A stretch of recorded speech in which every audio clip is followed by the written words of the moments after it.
Hello, everyone. Good afternoon and welcome to Seriously Curious, a podcast about all things UX, business, strategy, and design.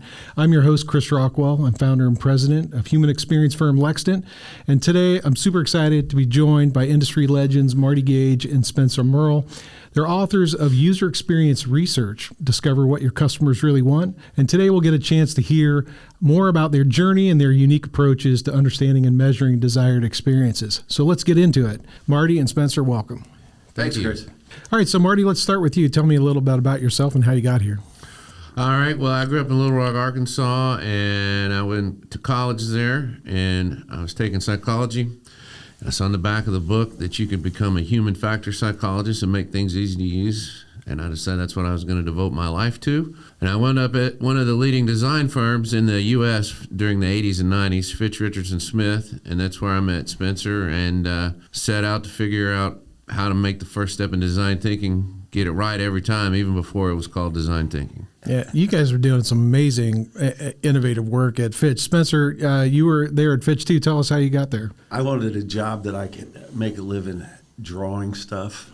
Yeah.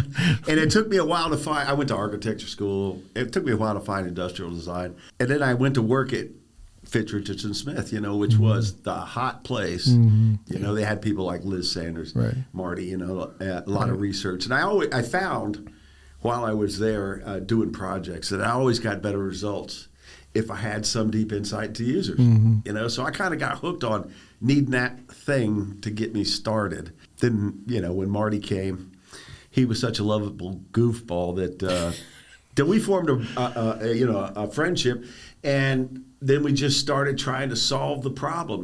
What kind of insights do designers need to be inspired? Yeah. That's how it started. Really. Yeah, I was going to ask about that. Like, how did that come about? So you were doing some work together and we're learning from each other. I think one of the interesting things is, as a human factors guy like Marty, I think we found quickly that what we were doing in human factors wasn't as impactful in design. So tell us about how that sort of process came about between the two of you. That's a good question. I guess Liz Sanders taught me what kind of insights fueled my creativity. We were doing a project for a company called iOmega. And it was basically a disk drive company, and they had some technology that they could put more storage on their particular disk than anybody else. But it was her research that sort of set the tone for the design, because people didn't think about removable mass storage, which was the category. Nobody thinks about anything like that. Right. They think about, archiving their stuff. Mm-hmm. They call it their stuff. And even that insight, to know that people think about it as their stuff, gave the whole design exercise a very casual and human approach to computer peripherals. Mm-hmm. And, they were in color, and, we did everything we could think of to make them approachable. Yeah. And then I was hooked after that. That iOmega drive wound up being the precursor to USB drives. I mean, everything that we use today, that all originated at Fitch. Yeah. So, yeah. Yep. So you guys are both, clearly passionate about design and strategy and business. I mean, what motivates you to get up in the morning when you think about what industry is doing and whether they're successful products? I mean, like, what gets you? I'm going to say. Yeah. Half of new products fail. They used to tell me 40 years ago when I was in college, 40 years ago, They said half of every new product introduced fails in the marketplace. And nothing has changed in 40 years. Mm-hmm. And that's what motivates me. There's got to be a better way of doing stuff. I think we found it. I think we put it in the book. We just got to convince more people that it is the way to do it. Yeah. Marty? There's nothing better than seeing your work on the shelf in a store. That's true. And hearing that it's sold like crazy. So that is the ultimate joy in being a researcher on the strategic end. That can take years to see results. So it's always great when you see that happen. Nowadays, I think the thing that really excites me is aligning teams on what the user wants. Mm-hmm. And it's not that easy, but it's a lot of fun. Yeah, when I started Lextant, I thought I was in the user experience business, but the more I'm in it, I think we're in the alignment business first. I mean, it's such a critical part. We are fighting against the flow, People think they know their customers and they want to guess and they want to get started right away. Right. And holy cow, Right, what a yeah. disaster it's been over 40 years. Yeah, guessing leads to a lot of that 50% failure thing. absolutely. Yeah, so I think, be on a mission to not guess, Everyone's heard about design thinking now, right? I mean, it seems to be one of the good things, I suppose, is that a lot of industry is now aware of the importance of experience. But design thinking is a little bit, the jury's out. People are hot or cold about it, to tell you the truth, hot or cold. Yeah, so I mean, what is it about the design thinking process that you think works or doesn't work, Marty? Well, I think, as we talk about in the book, it works when you modify it a little bit to don't think about empathy, but think about defining value, what people really value. Just a month ago, we were testing an idea, and we knew what people valued because we had done the upfront research in terms of smart products in the home. And so it really hit me when you test something. Do you like the idea? Is it interesting? All these questions. But when you really hone in on what's the value that an idea has, it always gets down to a really thin sliver of why this thing has a reason to exist on the planet. And a lot of times, it's not there. Concepts you test. And the ideas we're testing, it's not there. So really isolating that value detail is kind of my new thing these days. Yeah. Don't bother making it intuitive and easy to use if it doesn't have any value in the first place. Yeah, it's got to have a reason to exist. Yeah. So the book gets into that in a lot of depth, right? How do we identify value? But let's talk about that. So the book's fantastic, by the way. It looks great. I'm curious how both students and industry have been receiving it, but tell us about the book and how it came about. I don't know. We always were going to write a book, and then when the dean from SCAD, you can step in anytime you want, Spencer, approached us and took us out to lunch and said he had a certification in 3D modeling, a certification in Adobe. He needed a certification in upfront research. And of all the people he'd seen, we were the people that seemed like we knew what we were doing more than anybody else. Would we help him do a certification? And, of course, we said, sure. And I don't think we knew what we were signing up for. No, we didn't. It's a big job. And that forced us to write the book. And I think the best thing about that is we knew we had to figure out what can you do in 10 weeks. So it forced us to get the basics in the book and not try and tell everything about everything. So I think that was a real blessing to have limitations. Constraints always help you solve a problem. Yeah. So, Spencer, that was an involved process working with SCAD to develop that. How is it being used by the professors down there and the students? Well, they rolled it out, I think, with industrial designers first. I'm not sure. But now even all the majors even advertising takes this course now. And they were certifying, last year they were certifying if you get an A in this class, you get a certificate. And the certificate was, they were issuing 140 a quarter. So that's almost, 420 kids a year, something like that. And but they're opening it up to more majors, so I'm sure it's going to be 500 kids a quarter pretty soon. Right. So they graduate with a Lextant certification in design research, Marty. And then, that's right. And what kind of other receptivity have you had from other universities or academics? Well, everywhere I run into somebody, they tell me I'm teaching the book. Hey, I'm teaching your book. I was just at the IDSA conference, and 3 professors said, hey, we're using your book. It's on our syllabus. So this was a lot of work, clearly, for you guys. But so why do it? I mean, why is it important for us to influence the next generation of designers and researchers that are coming out? Because you got to leave something behind. I think we've learned a lot, and we've learned it the hard way. It's been trial and error. It's taken us 30 years. I'm embarrassed every time I say that. We should have got here sooner. But now we got a process that we can repeat and be successful every time. Yeah. And rather than just keep that a secret in Columbus, Ohio, I think everybody needs to be exposed to it. Yeah. I think we need to flip this 50% failure number. I think we need to cut it in half at least. Yeah, so the approaches, I mean, as you say, have been honed and developed over years with companies like P&G and Honda and HP, big huge companies. So how's the book being received in industry? I mean, what are we hearing from industry, Marty? Well, everybody wants us to come talk about it. You and I, we talked at that consortium yesterday. We talked at GM, Prudential, Ford. We were up at Whirlpool. So everybody wants to hear about it. Yeah. So I guess that's good. And USAA is buying a whole bunch of books. I've heard. Yeah, for their entire design program, which is amazing. Well, with grassroots marketing, which is what we're doing, right. It's going to take a while, right. But I expect to see this accelerate. Yeah. Yeah, I think one of the things with the sort of rise of UX and experience centricity, I mean, now we're seeing user experience focus at the enterprise level of business. We never saw that, right, before. It seems, and the huge influx in hiring around UX, it seems like there's a need for skill development. And I think we're hearing from design and business leadership, hey, we need to hone these skills.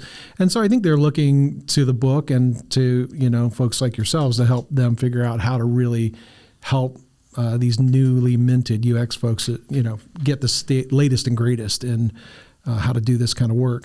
So we stress that any research program needs to create clarity, alignment, and action. Spencer, so talk to us a little bit about the anatomy of an ideal experience. Once upon a time, we had a client, Microsoft, that we had done a big research project.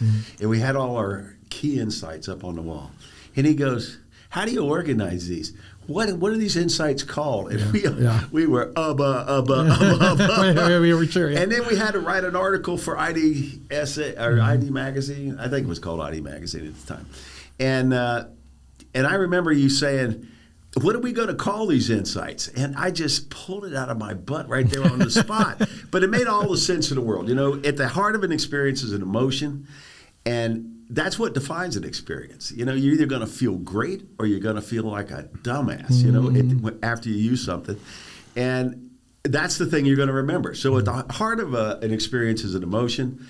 Emotion is fueled by benefits, as Marty said. That's where the value lies. And given a target audience, they might want those benefits delivered in different ways. That's what we would call a feature. And then there's this thing that could be called a design attribute. We call it a sensory cue because it's more than a visual design attribute. And it's the thing that people look at something or touch something or taste something. They experience it through their senses, and subconsciously they give it meaning. And that meaning is, I look at that cup, it's black, it's smooth, I think it's high tech. All right? They give it that meaning. It's all subconscious to them. They don't know why they think that's high tech. We have to go in and figure out why does that signal high tech to you? And then we can give a designer a palette to paint with, like, black and smooth and, white graphics says high tech to this contingent. And so that's what it is, basically. It's a way to organize research insights to tell the story of an experience in a way that you can act on it. Features and sensory cues are the design part. The benefits and the emotion are the value proposition or the messaging part of the equation. I think it's important to remember when we did the design, it's much bigger than that. We have clients that are sensory scientists at CPG companies. And so for them, a formulation can have meaning, whether it's clear or white or milky or how thick it is. Suspended particles, the viscosity of it. The way it behaves when it dispenses, the way it's absorbed into the skin. So it really covers any element that you interact with, as Spencer says, not just products or services. Yeah. So it's really like it's consumer-driven design semantics, right? And is what we're doing is we're unearthing that. And for me, it's when I think of sensory cues or design attributes, it really goes beyond that. It's like any aspect of design, right? We're having experiences every day. We experience the world in sensory and interactive ways that delivers features that are either valuable or not, that delivers benefits that are either useful or not, right? And then we feel a certain way. We trust it or we're confident or we're not. So that I love that organizing principle because I think you can't, we talk often about you can't design anything without the why. That provides the why. It gives us the field and the goalpost for design. It also gives you confidence that this thing you're designing down here at the feature and sensory cue level is going to provide the benefit and the emotional result that you want from the experience. So I think it gives companies confidence that they're doing the right thing. Yeah, I think it too with like the age of automation and AI and things like that. You take these words like trustworthy. Like people have to trust it. If you're going to put your kid in the rear seat of an autonomous, Uber. The question is, what's going to make you trust that experience? How do you define it from a consumer perspective and activate it? I love that the way that you guys are using that to take these kind of slippery words like trust or easy or confidence and creating really concrete definitions of that at the interactive level, so that And how to deliver it. Right, Absolutely. right. So at the experience you're creating is going to deliver on trust or confidence of these things in these first moments of truth. Spencer, when you think about insights, it's pretty well established now how we can go get great insights. But how do you sort of connect those to the things and the strategy you make? What's that process? And I know you've done a ton of work in that space. And tell me a little bit about, I think what you're calling inside translation in the book. Yeah. I think that there's probably earth-shattering research in a drawer or a hard drive in every company in the United States, if not the world. Yeah. And I think that the reason that it's sitting in that drawer is because people didn't understand how to use it, didn't understand it, first of all, didn't believe it was true, and don't know how to use it. So inside translation, I call that the innovation gap. You got to believe it's the truth. So we have to prove to them that we've done a rigorous process and we've talked to the right people, and so that they see it represents the people they're targeting. It's the truth, and then you gotta show them in a simple way. And we've standardized making one-page frameworks that organize all the key insights on a single page, so it's easy to share with the organization and to tell the story of what the user wants. To Marty's point, that's the first hurdle in alignment. They got to agree it's the truth. I believe it. This is what consumers want. After that, we got to figure out what to do about it. As a company, every company will have any category you go in, and we do category or brand agnostic research. So we'll come up with an ideal automotive experience. Ford might do it one way, GM might do it one way, right. Honda might do it another way. And they'll do it based on what their brand stands for, what their internal capabilities are, how fast they want to get it to the market. So we work with the clients to translate the voice of the customer into their framework so that we can create a strategy. It's sort of a co-created strategy with the consumer, with us and them, to see how we're going to deliver that experience. And the interesting thing, I think, is you see our clients are now having us train them on how to do insight translation because they all see the value in effectively communicating their research Absolutely. results. The first thing is, it's got to be clear. You got to understand a research report. Yeah. I remember I had a research report from one of our competitors. This was early in the 2000s. It was 110 pages long, and there was 8 pages of gold in it. 8 pages of gold. And so we always strive to get those 8 pages or 5 pages of gold up front so you don't miss it in 108 pages, you know? Yeah. So, it's structuring how we report the research is the first step to getting people to adopt it. Yeah, the days of lots of black text on white paper are over, for sure. Yeah, I think one of my experience has been, in the past, it's like a whole bunch of research occurs, some miracle happens, and a product shoots out the other side. It's like, so being able to create a systematic process to connect research insights to design strategy and implementation is just, it's critical to getting, to that 50%. Yeah, right? that's right. So don't do all this research and then guess, use a systematic way to connect it. Marty, there's a lot of garbage in, garbage out when it comes to research. I think, you mentioned there's a lot of research in drawers and there's nothing worse in my mind than doing a whole bunch of research and then having everybody go, so what? What do we do with it? Or having it sort of mislead the organization. Like, how do you decide? How do you get beyond methods and really understand how to engage with people? You talk about art and science, right? When it comes to research. Tell us a little bit about about that. I think you got to start with business. One of the things that keeps going through my head these days is how many times I read design briefs in the 90s, and there was about a business outcome that they were seeking to achieve. And I was like, well, I don't know what to do with that. I like skipped the desired business outcome. It's like, and it's not been until recently that I've really been able to just easily and systematically say, okay, this is what they got to achieve as a business. This is the information they need to go get out of people's heads. And then once you are aligned on the information you need to go get out of people's heads, there's lots of ways to go do it. But I think you can't argue about what the information is you need to achieve your business results. That should be pretty clear cut. Right. So how do you ladder what we're doing up to the business KPIs? Sometimes it's simple. Sometimes people need to evaluate a concept and know if people can use it and it's intuitive. And that's fine. That's great. In fact, we have to do a lot of that, but we can't lose sight of the business impact that we can make. In fact, I think sometimes as designers and researchers, it's one of the reasons we miss opportunities to lead the organization. You know, I think we've heard some design teams even today who are still in this sort of like feature request space. Like they're just, you know, kind of answering requests for new features and the like, and that's not a leadership position. So I think when you have this knowledge and you know how to translate it and connect it to business results, that puts designers in a leadership position. Absolutely. Yeah, moving forward. There's all these design conferences. There's a lot of wonky, wacky ideas for how to design stuff and how to innovate stuff and innovation games and innovation techniques. I picked up a book at the last conference I was at, all these innovation techniques. And they all are trying to compensate for the fact that you don't know what people want in the first place.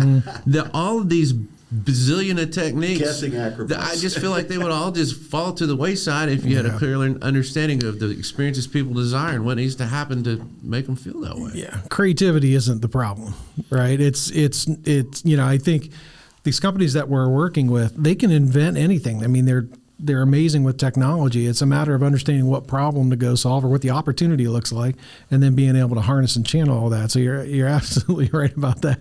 Give them a clear definition, and things can go fast. That's the other thing that we're hearing all the time, right? Well, we need to go faster. You know, I mean, can you agile your way into success on this well, stuff? if you guess right, you know, I say, you know, whatever you got, wherever you start with up front, it's going to influence what you come out with at the other end. Mm-hmm. And if it's a bad guess, no matter how well you execute it, it's not going to have the value the customer is looking for. So I think that if you do the foundational research up front, it can feed a lot of initiatives, and you can move really fast and get it right. Yeah. So that's the combination we're looking for. If you think about it, the big thing you hear in the business world is sustainable growth. Nobody wants a one-hit wonder. Oh, we got this product right, and then all the others failed.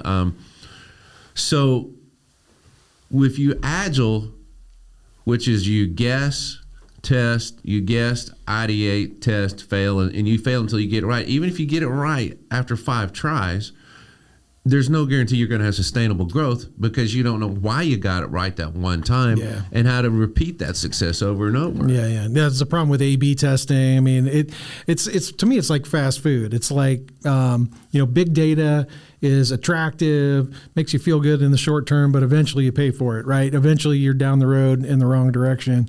So this gives you a foundation. I mean, how long are companies using these kind of insights that from these ideal experience programs?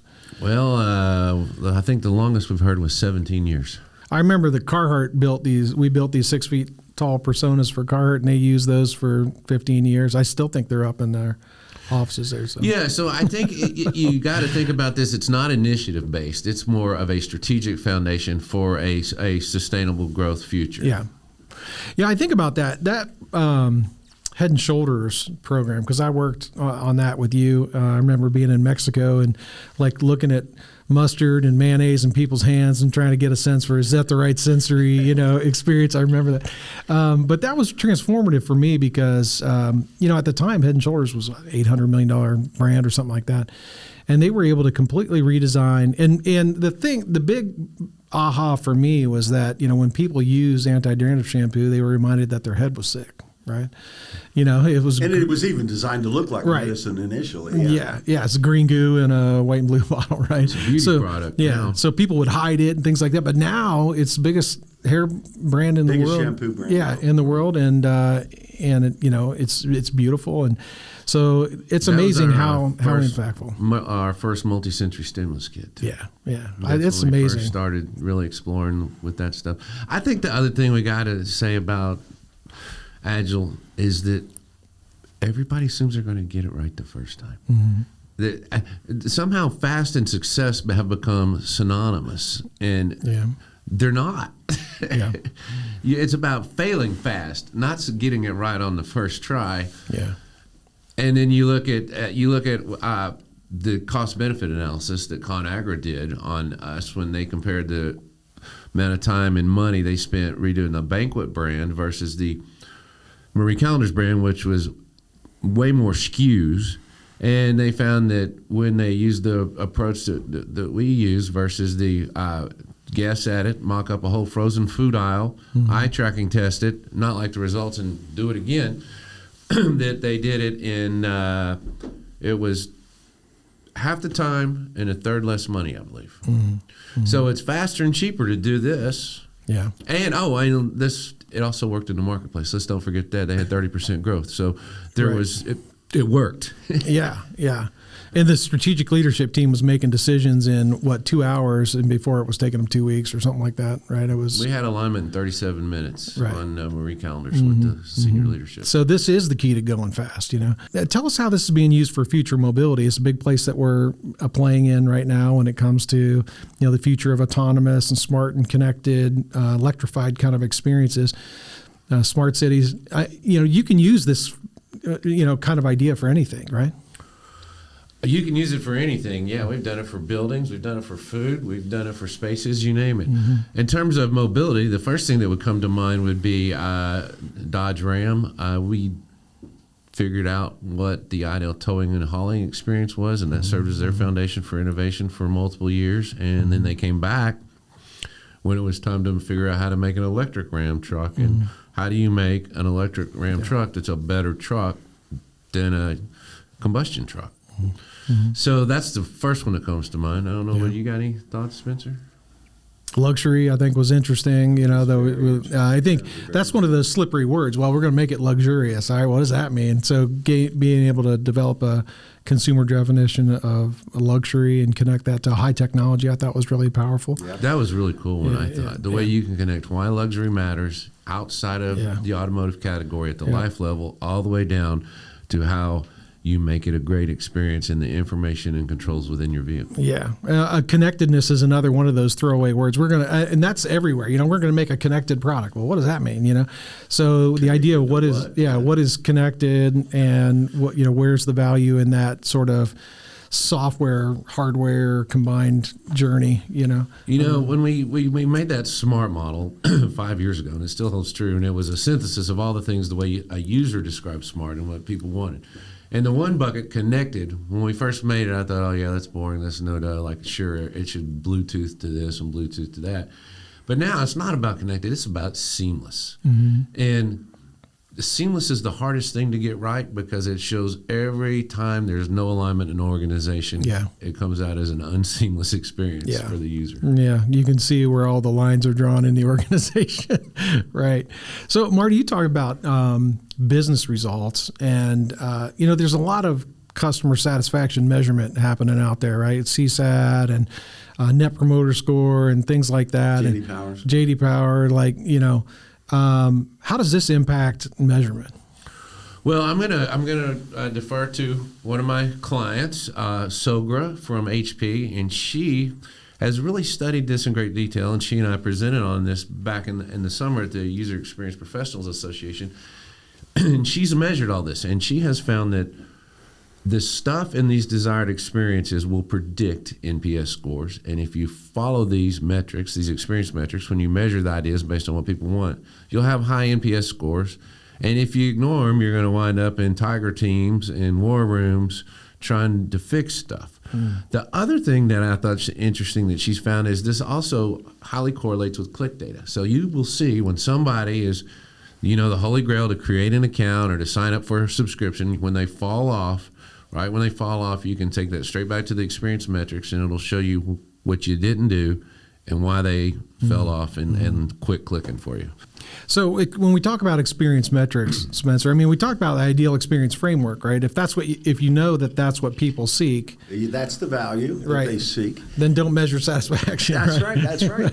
It seems to me to be the most obvious thing in the flipping world that you ask people what they want, then you make something based on that, and then you test what they made based on what people wanted in the first place. Right. It's so simple. Yeah. An idea that I don't think people see the power yet.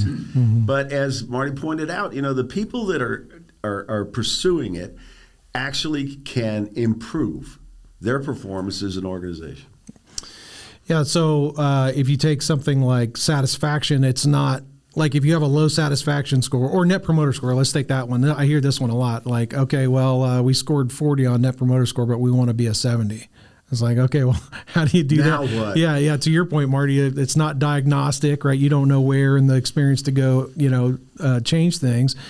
And net promoter score is kind of by definition, it's not predictive of anything necessarily, right? I mean, I guess somewhat whether or not people would refer your product, but you don't, like you said, you don't know why or how to then do that twice if you needed to. Right? True. I think we should remember that net promoter scores also have a negative side. You can get a negative 70. Right. Yeah. Right. You would tell people, don't buy this. Whatever you do not buy this. So, right. So I think that net promoter scores, they're the industry standard, and it's Spencer and I had the good fortune to actually hear the guy that invented net promoter scores talk when we were doing a presentation for a CX Day at Prudential, and I thought he had a great presentation, and what he said made a lot of sense. If we could ask one question, what would be the one question we would ask? And that's how they came up with the net promoter score. So, but as he points out, they've been abused, and he had to write another book to set the record straight. I think it's a simple and elegant measure, and it's really, everybody can wrap their head around it. I think that's one of the great things about it, the idea of would you promote or refer this experience to somebody else. And I like the idea of combining like experience metrics. Like if you know that people need to trust this experience or need to feel confident or needs to be luxurious, and how to deliver that through the experience and the features and the benefits, then go measure those things and connect it to Net Promoter Score, right? And connect it even further to your business KPIs. So you understand how to use metrics to really impact your business. I think that is something that when you see companies making massive investments in user experience, hiring hundreds of people and doing this at the enterprise level, the next question from a business leader's mind is going to be, is the investment worth it? And if we cannot measure the impact of the work that we do, then we won't be successful. So I think it's important for us to understand measurement around our work, and experience metrics specifically, I think, gets us to that. As a designer, you were always terrified to get your stuff in front of a focus group. I can remember we did a project for stoves, and I went with stainless steel. And everybody in the focus group said it looked like a stove at a prison. 5 years later, every flipping appliance in town was stainless steel, Right. We were asking the wrong question. We should have said, does this look professional or whatever, But we didn't do the research up front. We just made something. We were guessing. Yeah. I think it's interesting in some of that work, when you think about design semantics, you can test those things, right? And color, material, finish, and you can connect it to the value drivers of an experience. Absolutely. I think, you put a knob in the center of a washer panel, it looks easy. You move it off to the side, and it looks difficult, and it's like, crazy. Yeah. But, knowing that from a consumer perspective gives you so much power as a designer. Yeah. Yeah. Okay, so Marty and Spencer, we've been talking about experience metrics and the important next level of that. How do we connect that to business outcomes? We were talking about that. Sometimes we talk about the business value of design. How do experience metrics help us? Well, ever since I started doing this in 1989, you kept hearing about the business value of design and business. We had a theme one year for our annual meeting. I think it was design is business or something like that. Designers always felt like second-class citizens. We always felt like we had the answer, but nobody was listening to us. And I really have. I've recently, I don't know. Ever since I read the book, I got all that out of my head, and I have these whole new train of thoughts. And one of them is, when it comes to, everybody says design with a big D, it's really because it's about alignment. And design is still fighting to have this business credibility because you're still not getting organizations aligned on what people want. Mm-hmm. And until you do that, it's all just witchcraft. Yeah. I think too on the business value piece, companies are spending millions, hundreds of millions of dollars to bring new products and services to market. And I think one of the big questions is, where do they invest in the experience, right? Which moments of truth, which aspects of the experience? I think the experience metrics things you've been talking about can help businesses connect experiential value to where they spend on the experience, right? Show them what to invest. And where they can trade off. Like, well, maybe you don't need to invest in this aspect of the experience because it's not as important, but this moment of truth is the most important. So I think that's the next evolution for experience metrics, is sort of tying it to value management, which I think is a huge opportunity for us as an industry. I think you and I, we were talking about that yesterday at the consortium piece, when we got to the quantitative aspects for the Lincoln luxury piece is, to your point, you can then go in and quantify in terms of the desired experience what's going to have the most impact on the overall outcome, right. And make smart investments and make smart choices, because business is all about making choices. Okay, so you've heard it here, folks. Stop guessing and gain influence as designers in your company. Marty and Spencer, I really want to thank you guys for being here. Really appreciate the time today and the conversation. And more than that, appreciate your friendship and our partnership together, and look forward to future success. If you want to learn more about the book, you can get it anywhere, Amazon, Barnes & Noble, anywhere you can purchase a book. Contact us at Lextant if you'd like to learn more about what we've talked about today, and you want to learn more or gain some skills in this area of desired experience and experience measurement. Thanks, everyone, for joining us on our first episode of Seriously Curious. We look forward to seeing you on future episodes. If you want more information on Lextant and the kind of work that we're doing here, don't hesitate to reach out, lextant.com. Thank you.